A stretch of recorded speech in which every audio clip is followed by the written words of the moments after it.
Bom, no módulo 3, nós vamos, como eu falei para vocês, em cada módulo a gente vai estudar um eixo do ensino de língua portuguesa especificamente, tá? Então, ainda que os objetivos se repitam, mas nós vamos observar eixos diferentes. Então, estudar a proposta do ensino da língua portuguesa conforme se apresenta nos PCNs e na BNCC, refletir sobre opções metodológicas para o ensino da escrita, da produção de texto, da leitura e da linguagem oral, compreender e conceituar teorias, estudos e práticas do ensino da língua portuguesa e articular teoria e prática. É o que nós estamos fazendo desde o início. Já abordamos a abordagem teórica, né? Já pontuamos a abordagem teórica que é desenvolvida na BNCC. Vocês já sabem que é uma abordagem centrada na funcionalidade da língua, naquilo que ela traz de prático, não é isso? E sabemos também que não é uma perspectiva prescritiva de normas, né? Que traz aquela questão do certo e do errado, mas é uma proposta mais descritiva, ou seja, que observa as práticas de linguagem, né? E a partir dessas práticas de linguagem, guia exatamente esse processo de aprendizagem da língua portuguesa.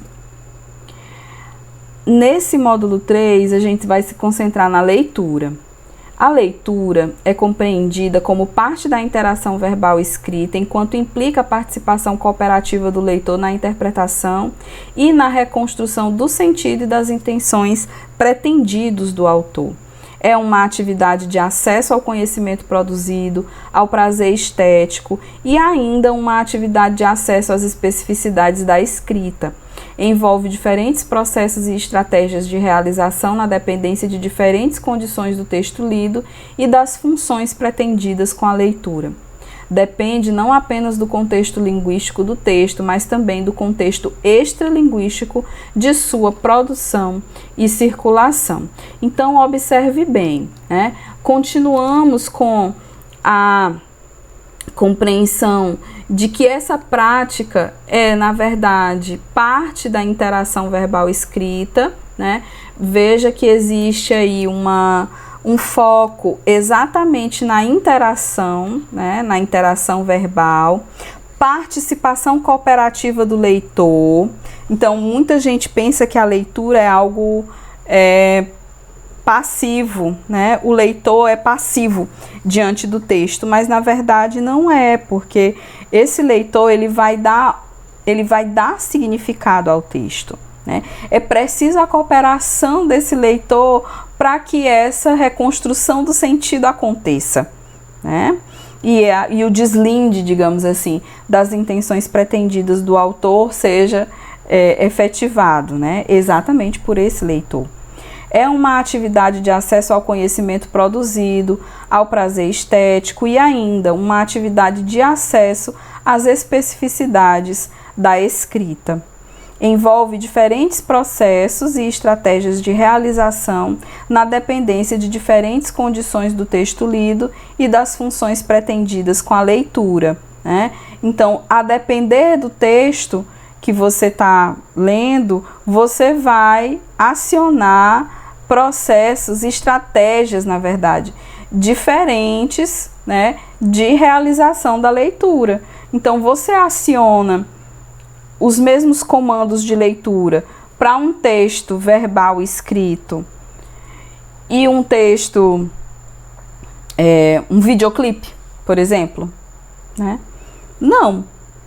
Quando você assiste a um videoclipe, você aciona outros elementos. Então, o seu olhar está concentrado no visual. Embora tenha uma música no fundo, mas o seu olhar está concentrado no visual. Então, aí você já está tendo que lidar com duas semioses na forma como a BNCC se expressa, né? Então, você já está tendo que lidar com um texto sincrético, ou seja, ele sincretiza, ele une, ele junta, ele reúne duas formas de linguagem distintas.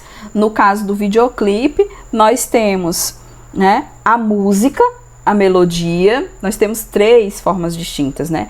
A melodia, a letra da música e o visual, as cenas, né? E essas cenas podem acionar várias outras linguagens também. Então veja o que a Irandé Antunes diz, né? A leitura envolve diferentes processos e estratégias de realização na dependência de diferentes condições do texto lido e das funções pretendidas com a leitura. Que é o que isso quer dizer, né? Que um texto verbal escrito, ou seja, um livro tradicional, né? Você não aciona a leitura dele da mesma forma que aciona a leitura de um videoclipe, que é considerado um texto dentro dessa perspectiva adotada pela BNCC, que é uma perspectiva semiótica, né? Então, mais uma vez lembrando, qual é a ideia de texto? Texto é um todo de significação. Então, um videoclipe é um texto, certo? Depende não apenas do contexto linguístico do texto, mas também do contexto extralinguístico de sua produção e circulação. Aqui é o famoso contexto, né? E aí nós temos então a compreensão de contexto, né? Para além daquilo que está escrito, daquilo que está verbalizado. Quando a gente fala em contexto, a gente termina associando muito a questão da história, né? Contexto histórico, mas não, o contexto também se forma a partir de outros textos que sustentam aquele texto que está sendo lido, né? Então o contexto ele se apresenta de formas diferentes, ele se apresenta de forma diversificada e precisa ser levado em consideração nesse processo de leitura, tá certo? Então, por hora, a parte 1 do módulo 3.